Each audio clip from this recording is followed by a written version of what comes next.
और मैं आपसे कहूँगा 45 सीटें ऐसी थीं जो पिछली बार अगर हम समझा ले जाते, हमारा बातचीत का मैनेजमेंट अच्छा होता तो हमारी 45 सीटें और बढ़ गई होती। कितनी सीट आ रही है इस बार ऐतिहासिक रिजल्ट आएगा। एक जगह लड़ाई है, वरना सब गठबंधन सीटें जीत रहा है। अखिलेश जी, एक सवाल यह है कि अमेठी से अभी तक कोई भी प्रत्याशी इंडिया गठबंधन का नहीं दिया गया है, क्या कोई परेशानी सामने आ रही है वहाँ पर? क्या नॉमिनेशन से पहले ही आपको बता दें?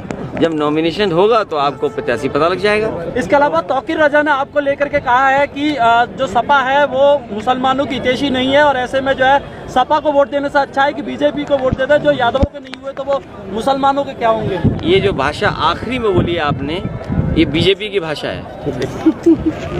ये जो आखिरी में 2 शब्द बोले हैं तो कई बार नहीं मैं समझ रहा हूँ, मैं समझ रहा हूँ जिनके बारे में आप कह रहे हैं वो कभी कभी भारतीय जनता पार्टी सामने से लड़ाती है किसी को, कभी कभी भारतीय जनता पार्टी पीछे से हाथ मिलाती है, कभी कभी भारतीय जनता पार्टी कुछ लोगों को लिख के देती है कि यही बोलना है जाकर के। सर, जयंत चौधरी ने कहा कि वो इलेक्ट्रॉल बॉन्ड जो है उसके नाम पे उगाही सब सरकारें करती हैं, चाहे राज्य सरकार हो।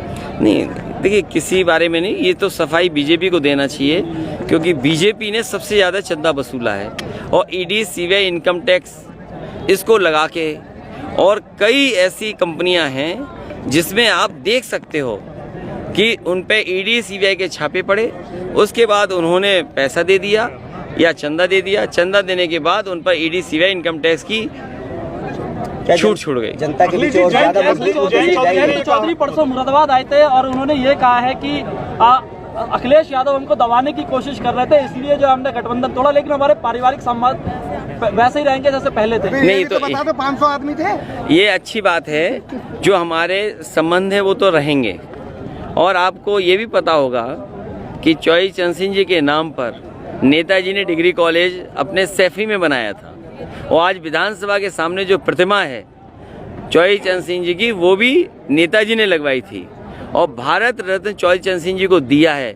इसके लिए सभी को खुशी है, लेकिन बीजेपी ये बताए भारत रत्न दिया चौधरी चरण सिंह, लेकिन एमएसपी की जो मांग है, एमएसपी की मांग के लिए क्यों नहीं बीजेपी आगे आ रही है? जयंत जी कह रहे हैं आप दबाने का काम कर रहे थे इसलिए मजबूरी। नहीं, हम किसी को दबाते नहीं, हम सबको आगे बढ़ाते हैं। और दबाए होते तो माइनस में सीट होती। सर, उन्होंने तो ये भी कह दिया था 1 रुपए का भाव लगाया था हमारा।